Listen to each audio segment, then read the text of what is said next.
Ruiz Campillo, Oscuro laberinto. Se trata de un thriller psicológico, una novela de suspense, relatada desde la primera persona del protagonista. Es una novela que nos va a tener en un brete durante toda su duración y, bueno, pues, como bien dice la novela, el protagonista, que se llama Luis Valle, va atravesando por un laberinto vital en el que él cree que es el dueño de su destino, pero no es así. Pero vamos, ahora vamos a pasar la autora y yo a hablar al respecto. Sí me gustaría que la recibiésemos con un fuerte aplauso.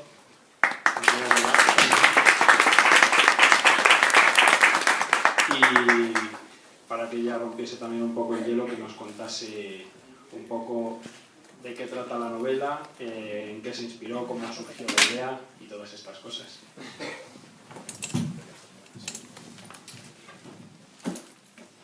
Bueno, muy buenas tardes.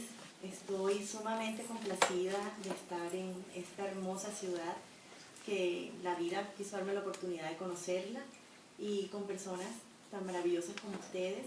Les agradezco profundamente la asistencia y el compartir conmigo este momento de poder mostrarles un poco de mi trabajo y sobre todo en particular esta novela a la que le tengo un especial cariño y una fe inmensa por la forma en la que fue escrita, por la manera sobrenatural que inspiró su elaboración, que ya les contaré un poco de ello.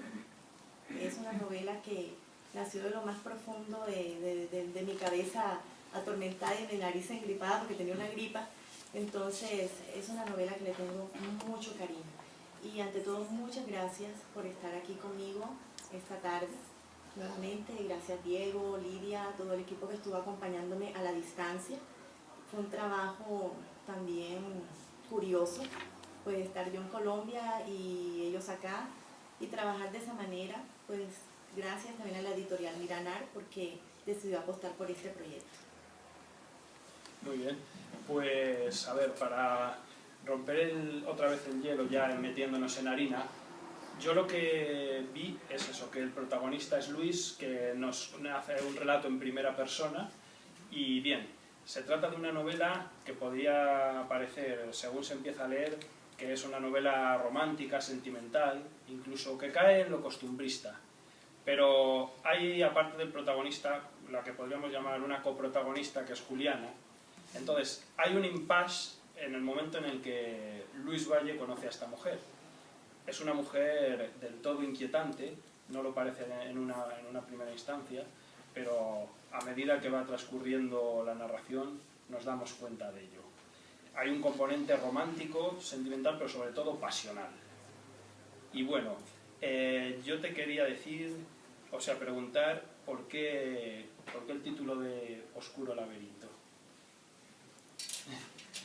Es una pregunta complicada, porque la respuesta es complicada en sí.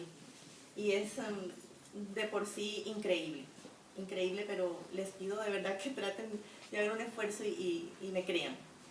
Una noche del 2008, en febrero, tenía un insomnio terrible, pero terrible, esos que por ahí me azotan a veces.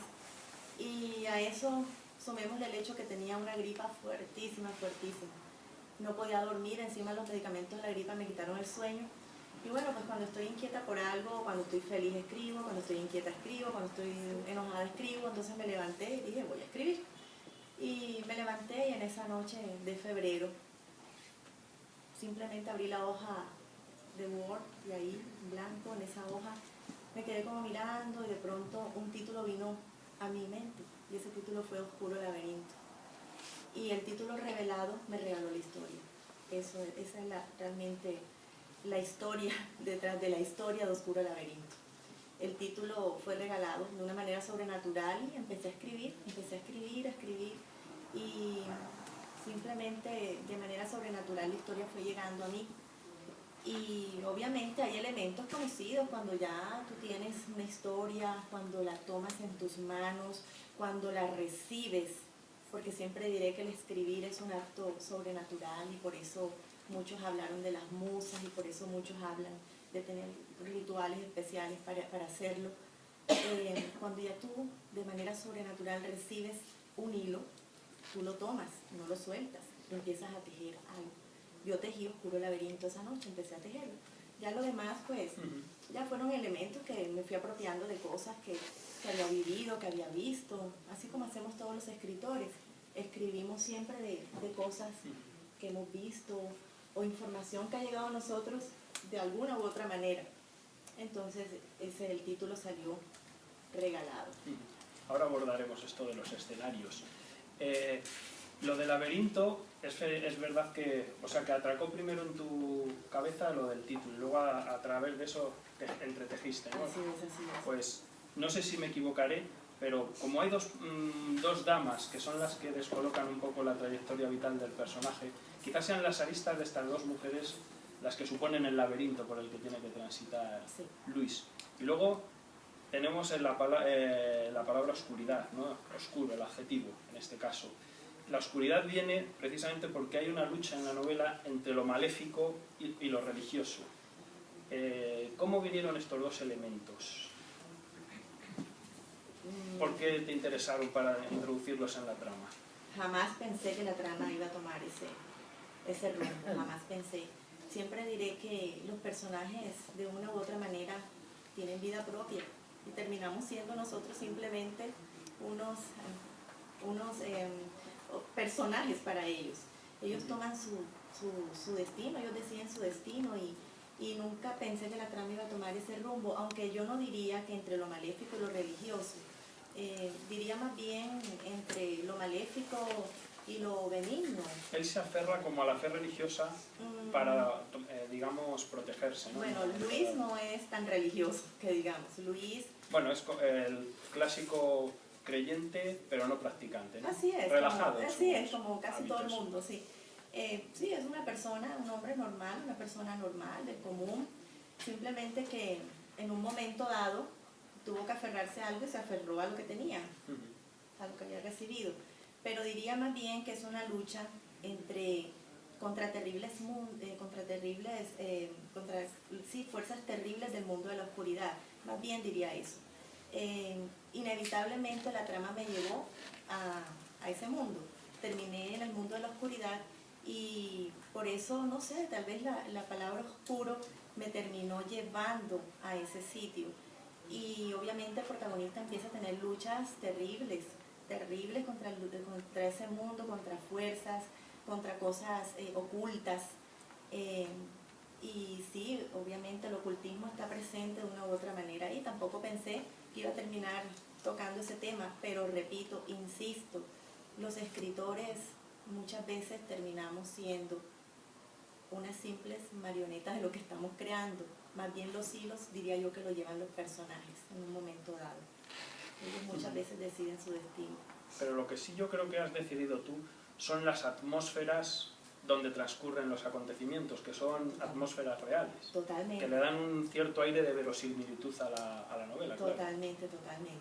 Y están inspirados en tus paisajes, ¿no? Pues aparece Barranquilla, Cartagena... Ahí sí tuve el control, ahí sí, total control. Sí, yo pienso que debemos escribir de lo que realmente conocemos. Pienso que es un error aventurarnos a escribir de cosas que no conocemos en su totalidad. Hay que conocer bien de lo que se va a hablar. Y pues ahí sí tuve el control. Yo quise tomar esa historia y colocarla en el escenario de inicialmente mi ciudad natal. Yo soy de Barranquilla, Colombia, una ciudad del Caribe colombiano.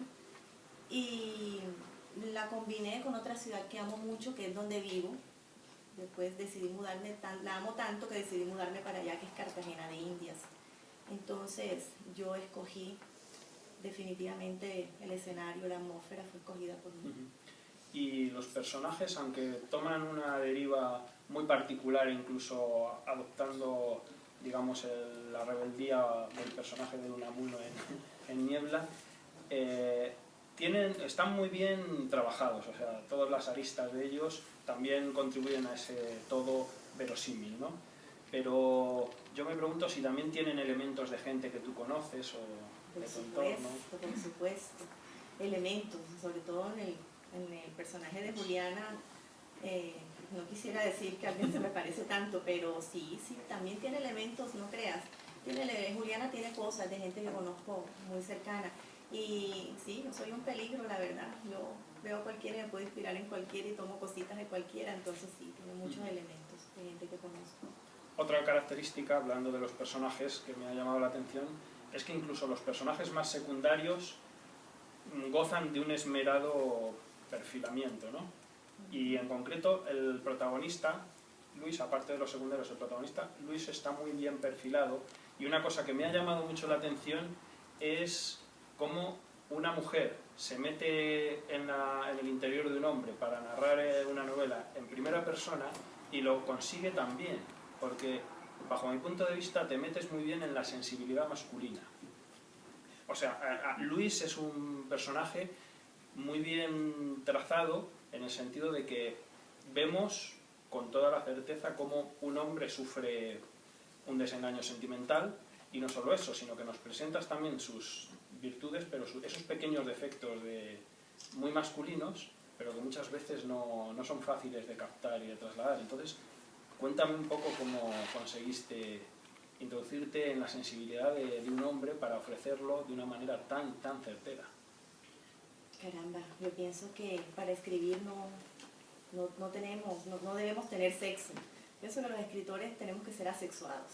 A la hora de escribir tenemos que tener esa capacidad de pensar como hombre, pensar como mujer, sentir. Tenemos que sentir como cualquiera. Tenemos que sentir como un niño, pensar como un niño, pero también tenemos que sentir como un anciano, pensar como un anciano. En fin, como todo tipo de personas. Y pues sí, la sensibilidad la tuve certera para pensar y sentir como un hombre. En ese momento escribí como un hombre, la verdad es que sí, escribí como un hombre. Yo era un hombre en ese momento escribiendo esa novela. ¿Y hablaste con hombres, preguntaste, observaste? Pues eres una aquí claro. Estamos ante una fina observadora, por lo que se trata. Claro que pregunté, claro. Allá está mi esposo, que yo le digo a él, tú eres la única persona en el mundo capaz de leer con los ojos cerrados, porque es que él lee porque yo le leo. Entonces, yo le decía, le iba leyendo. Me decía, no, eso se ve muy de mujer, eso se ve muy gay, o de mujer, no, di esto para que sea como un hombre, esto más bien no deberías lanzar esta expresión. Yo pregunté, claro, la sensibilidad sí fue mía, todo de adentro, y pensé y sentí como un hombre, pero había cosas que tenía dudas y sí le preguntaba a él, o de pronto un sobrino, yo le preguntaba, si una mujer, si te hacen esto, ¿tú qué dirías? No, si a mí una vieja me hace eso, yo diría esto. Entonces yo, ok, entonces ya lo tomaba y tomaba apuntes. No, y Luis, aparte de lo que consigues, es un personaje muy normal, que luego la trama le lleva por vericuetos un poco terribles y tremendos, pero él es un hombre muy normal, y yo creo que lo difícil ahí es precisamente trabajar una personalidad de un hombre medio. Incluso demuestras mucho detalle en esos pequeños matices de machismo en que todos podemos incurrir en un momento dado. Y bueno, vuelve a comentar que eso incide en la verosimilitud que se le aporta a la novela. Claro, tenía que darle a Luis ese toque de hombre común y corriente. De pronto ahí radicó un poquito la dificultad, que tuve que tener mucho cuidado en eso, no caer en la exageración, no pecar por exceso ni por defecto, sino darle a Luis este toque normalito, de hombre normal, que también siente rabia, por muy liberado que sea, que también siente celos, que también siente cosas, o ganas de superarse, o ganas de tirar la toalla, como cualquier hombre normal. Y también otro elemento es cómo manejas el lenguaje, el habla de los personajes, el diálogo está muy bien trabajado, y digamos que adecúas muy bien pues las expresiones, los modismos, los giros que corresponden a cada personaje, y le das pues el código que debes darle a cada cual, ¿no? Eso también intuyo que lo has trabajado con cuidado, ¿no? Con mucho cuidado, no te imaginas cuánto, con bastante cuidado. Sí, fui muy cuidadosa escribiendo Oscuro Laberinto, fui de verdad muy cuidadosa, corregí 500.000 veces y todavía me parecía que había cosas que no estaban bien y me devolvía y corregía. 1000 veces corregí antes de mostrarla o antes de sacarla o ver qué hacía con ella. Y el resultado fue este. Y la verdad, repito, es un libro del que me siento muy, muy orgullosa, porque ahora leyéndolo, porque la volví a leer nuevamente ahora con la edición, pensé, caramba, o sea, de verdad, ¿cómo tejí esto? Todavía me sorprendió el final, lo leí y me sorprendió nuevamente el final, porque de verdad sorprende el final. Entonces decía, caramba, pero ¿cómo se me ocurrió? Y créanme que, repito, escribir es un acto que tiene mucho sobrenatural, como el arte, como todo. Comparto contigo esa idea de que el escritor es como un medium, que bueno, está ahí y trasvasa lo que hay en la atmósfera de alguna manera, ¿no? Claro que Y sí. lo codifica Claro que sí. en la obra. Sí, como un pintor, como todo artista debe tener ese componente sobrenatural que lo hace diferente de pronto al común de la gente. Por eso no todo el mundo puede escribir, a pesar que hay personas que redactan muy bien, pero no todo el mundo puede tener pronto la capacidad. Eso porque debe haber algo. Claro, algo que te urge, ¿no? Sí, claro. Así es. Bueno, y ya un poco hemos abordado el asunto de cómo se ha tejido un poco esta obra. Ahora vamos al argumento propiamente dicho. Yo, si lo tuviera que definir con una palabra, esta sería pasión. Pues yo creo que Luis es un hombre apasionado. Parece, a lo mejor quien lo lea puede a priori ver que no lo es, pero yo creo que si se mira de fondo es un hombre apasionado. Es más, él, si no fuera, de no ser por la pasión, vive en concreto dos pasiones muy fuertes. De no ser por estas dos pasiones, sería un hombre que pasaría por una vida muy anodina, de un cierto éxito laboral, digamos, una vida pequeño burguesa, pero son, digamos, esas dos pasiones que vive las que conmueven los cimientos de su existencia, ¿no? Sí.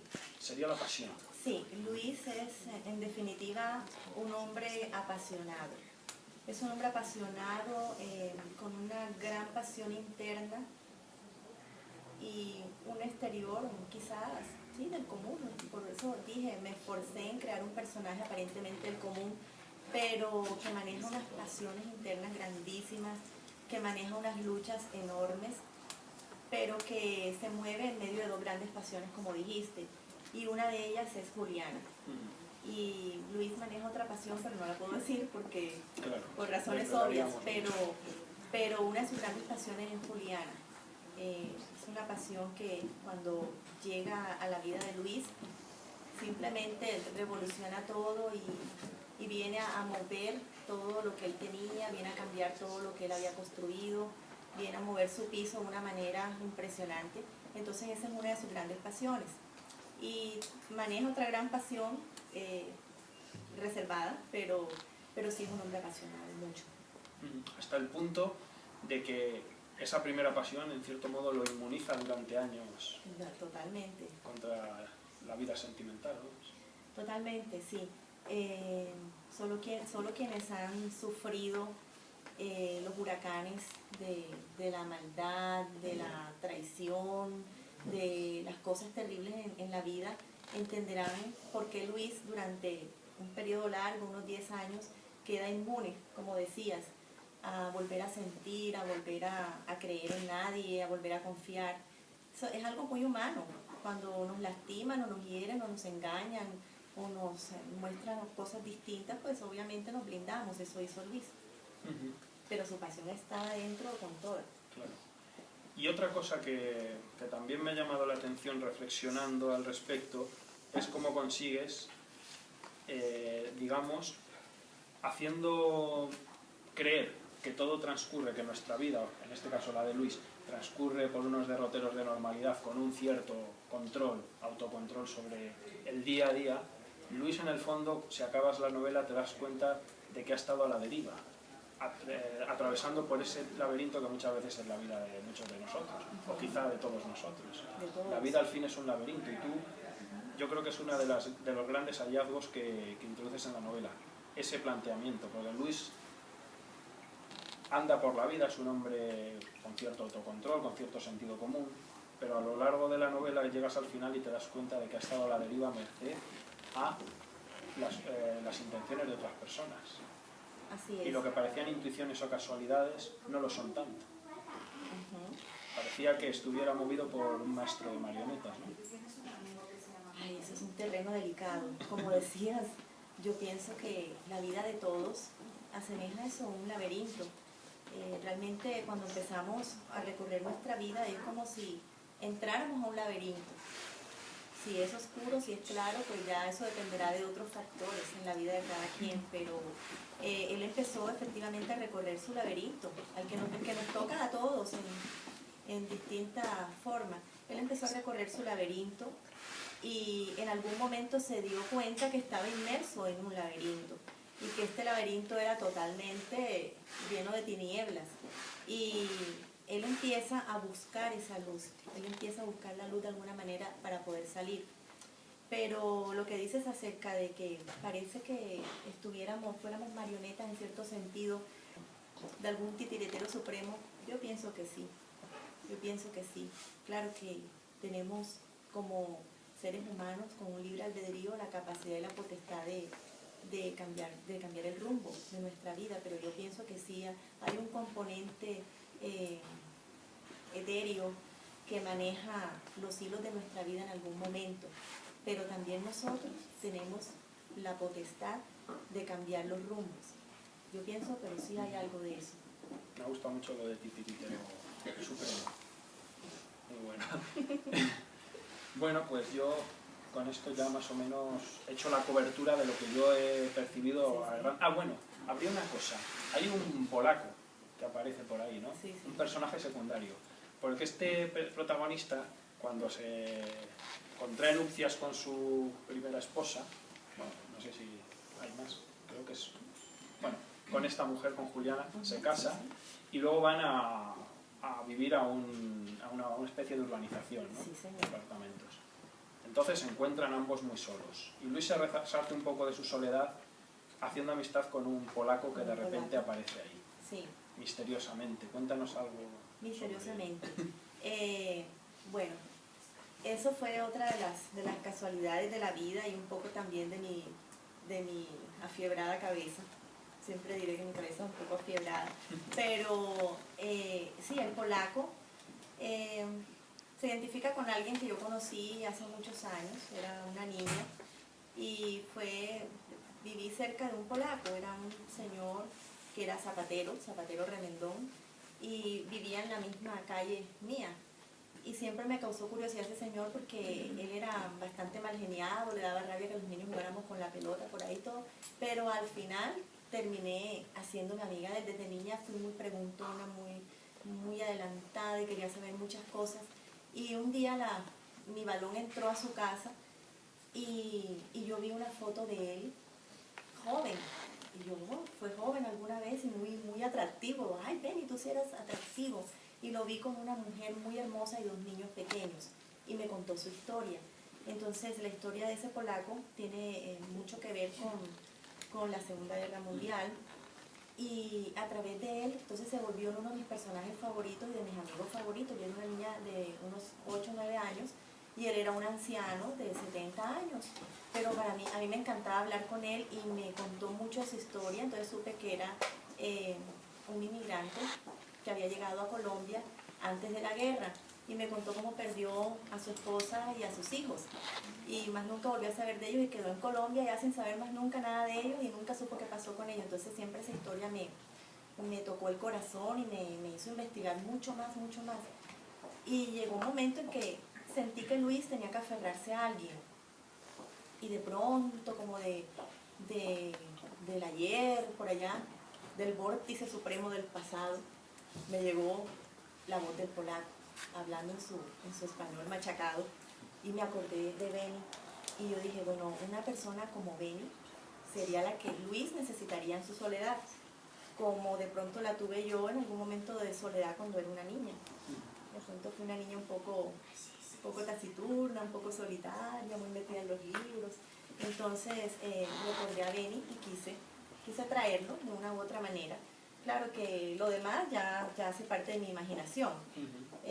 Tenía que ser también que no estuviera muy presente en la novela, sino que terminara de una u otra manera, saliera del escenario, porque era necesario, porque había unos fines tenebrosos, unos fines siniestros de una persona en la novela, en la historia, y él debía desaparecer, como desaparecieron otras personas. Encaja muy bien esa desaparición, desde luego. Así es. Esa es la historia del polar y la razón por qué está ahí. Pues los lectores ya se acordarán. Yo lo que sí te quiero preguntar, ya un poco al margen pero relacionado con la novela, es por tus referentes literarios. Que me contaras un poco cuáles son, a ver si coinciden con los que yo percibo. Ay. Te diré que esos son bastante ambiguos. Hay una ambigüedad muy grande en mis referentes literarios. Hay personas, hay seres que sembraron en mí grandes amores y grandes pasiones. Y te vas a sorprender cuando te diga el primero, y te voy a explicar la razón. Precisamente mañana voy a ir a visitar su tumba. Ese es Oscar Wilde. Amo a Oscar Wilde, lo amo, donde quiera que esté, pues ese autor sembró en mí, aprendí a leer con él. Y cuando leí El retrato de Dorian Gray, que es definitivamente una novela que sacude, que es fuerte, muy fuerte. Me costó reconocer el mismo autor del Príncipe Feliz, de los cuentecitos que yo leía y todo, y me sorprendió esa novela. Entonces Oscar Wilde es uno. Y pues sí no te va a sorprender. Definitivamente el maestro, que es Edgar Allan Poe. Un maestro. Entonces... Ese sí lo había yo percibido. Sí, Edgar Allan Poe. También le debo mucho, porque inclusive en mi casa, mi papá y mi mamá, más que todo mi mamá, porque mi papá también tiene su cuota en lo que yo aprendí, pero mi mamá peleaba conmigo, del colegio la llamaban porque yo escribía cosas siniestras y asustaba a las compañeras, y estudié en un colegio religioso y de ahí me echaron. Entonces siempre tuve problemas por eso, pero Edgar Allan Poe, siempre diré que El gato negro es una de las historias más estremecedoras que he leído. Casi uno puede sentir, y tan, ¿qué te digo? Tan descriptivo que tú puedes sentir, casi puedes oler el aliento de Edgar Allan Poe contando eso. Entonces, Edgar Allan Poe, maestro de maestros. Y entonces, mira la ambigüedad. Oscar Wilde, Edgar Allan Poe, Gabriel García Márquez, por favor, Gabo, que descanse en paz. También ha influido mucho en mí, porque creo que lo has notado de una u otra manera. Tengo que tocar como la parte costumbrista, me gusta eso, a mí me gustan las costumbres de los pueblos, me gusta estar atenta y ver cómo se mueve la gente, cómo se mueven en cada región. Entonces Gabo también tiene mucha influencia. Y la vida en Cartagena es tan tranquila como dicen, las horas pasan más lentas y eso da para la observación, ¿no? Así es. Cartagena, por eso me mudé. Cartagena es una ciudad maravillosa. Imagínense ustedes, cuando llegué aquí ayer, estoy recién desempacadita, cuando llegué aquí ayer y ver ciertas edificaciones en el centro, yo soy muy sensible y se me salían casi las lágrimas, y hubo un momento en que nos paramos como en la plaza de Cibeles y miramos así, y me pareció como Cartagena, y reconocí entonces la paternidad de España sobre nosotros, y me conmovió eso. Se parece, díganme ustedes, el domingo voy para Toledo, porque sé que se parece un poco, entonces es ver un poco como de Toledo, para que de pronto no conocen Cartagena, y entonces ver ese mar, esa tranquilidad, esas murallas, tantas cosas, esos monumentos, la maravilla de lo que hizo España ahí, su colonización y todo, es algo que conmueve y además inspira mucho. Y para mí me sienta maravilla porque es que también en Cartagena hay muchos fantasmas. Claro, en el centro histórico donde hay tantas cosas, edificaciones tan viejas y de cosas de la época de la colonia y cosas, entonces a mí eso me cae de perillas, entonces yo me doy un paseo por ahí y siento que de noche eso es maravilloso, de noche siente uno prácticamente a veces que hay un fantasma por ahí cerca, entonces eso a mí eso me sienta de película. Aparece una iglesia, ¿no? En la novela. Bueno, la iglesia que aparece, la que menciono es la catedral. Ahí menciono la catedral de Barranquilla. Mi ciudad es también una ciudad hermosa, no voy a decir que no es una ciudad maravillosa, solo que en Cartagena, como dices tú, quizás yo siento que las horas pasan más lentamente, es una ciudad más pequeña. Barranquilla es una gran ciudad, una ciudad grande. Y esa iglesia que da en Barranquilla es la catedral, es una iglesia famosa, hermosísima, pero de corte moderno, es una iglesia moderna. En Cartagena menciono lugares como el barrio Getsemaní, que es un barrio tradicional de Cartagena, tradicional, hermoso, con unas edificaciones muy antiguas. Entonces, menciono ese barrio en especial, San Diego, el barrio de San Diego. Es un barrio donde tú paseas y te encuentras con casonas, pero viejísimas, viejísimas con historia, que cada una con un fantasma dentro. Bueno, que no se molesten los sandieganos que me vayan a escuchar. Y en esta catedral se va la luz. ¿Ocurre por allí eso, que haya corte de luz? A veces, pero eso no. Me hizo gracia. O sea, la habilidad para incidir en esa atmósfera de oscuridad y tenebrosa, ya propia de una catedral, si encima se va la luz. No, pero eso sí fue documentado. Eso sí fue documentado porque en el año 1990 empezaron unos racionamientos que los hacían cada tanto, porque inclusive hasta adelantaron el reloj una hora para que la gente no llegara oscuro a su trabajo. Pero después, en el año en que está sucediendo eso, que estamos hablando más o menos en el 2003, por ahí, algo así, 2003, 2004, también sucedieron unos racionamientos de energía porque se estaba pasando por un mal momento a nivel de energía eléctrica, hablando. Entonces se hacían unos racionamientos de luz por sectores que quitaban la luz una hora más o menos y avisaban. Eso salía en el diario, se va a quitar la luz en tal sector por una hora, por no sé qué. A veces sucede que de repente estando tranquilamente y ¡pum! Se va la luz.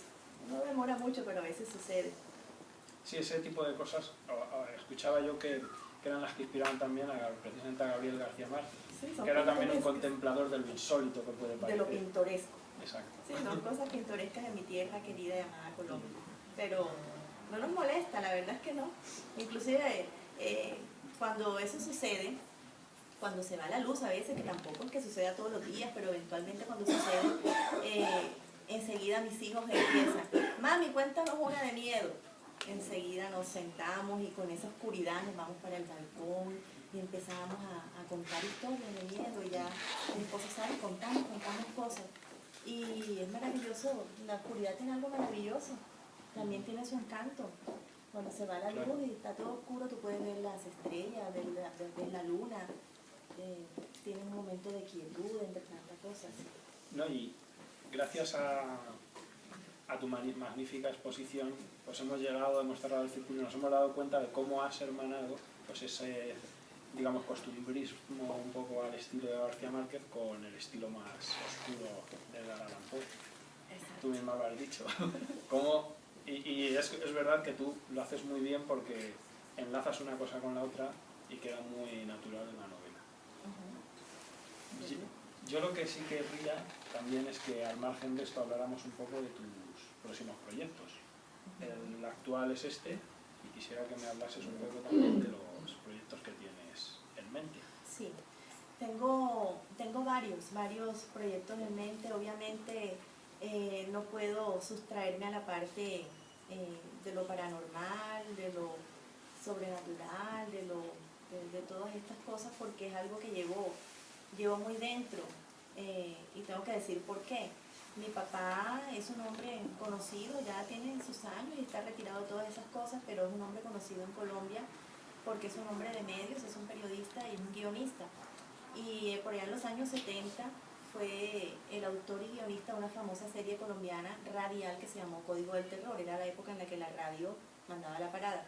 Y yo fui muy precoz, aprendí a leer más o menos a los 3 años. Entonces a los 5 ya yo leía perfectamente. Y desde los 5 años yo actuaba en los elencos de Caracol, de la Costa, una cadena radial importante, Todelar.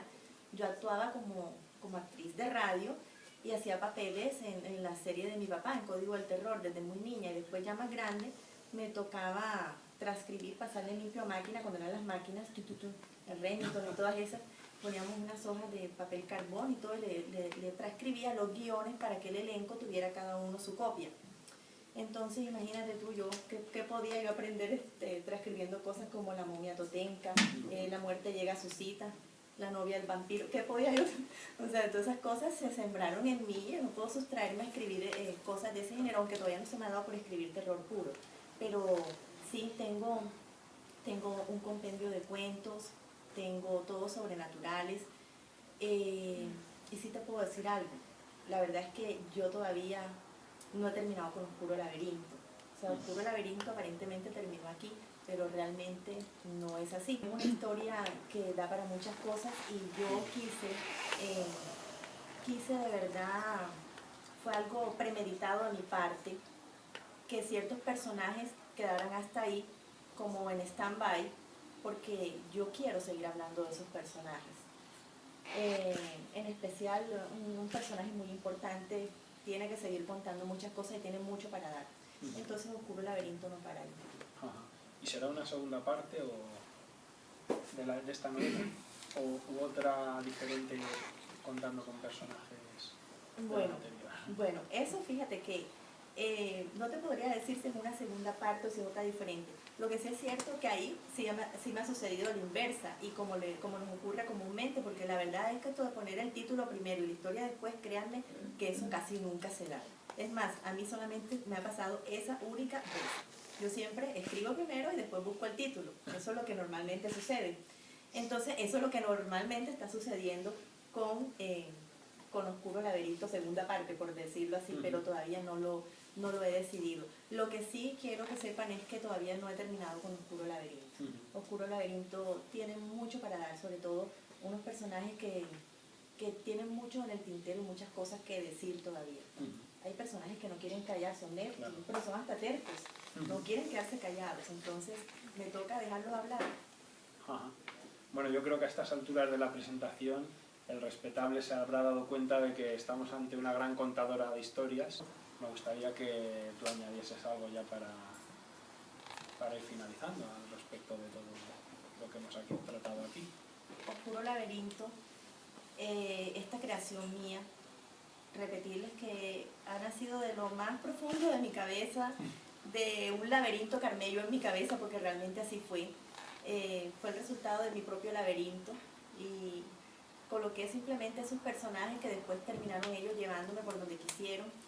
Yo sé que muchos se van a sorprender, de pronto algunos se van a escandalizar, porque de pronto pienso que puede suceder, pero realmente el objetivo era ese, y como escritores, como llegamos a esa conclusión tú y yo, realmente somos una especie de mediums, y prestamos la boca para contar, prestamos las manos para escribir, y no podía sustraerme, yo simplemente tenía que contar.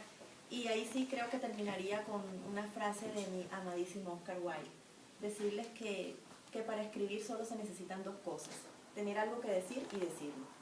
Y eso fue lo que simplemente hice. Muy bien.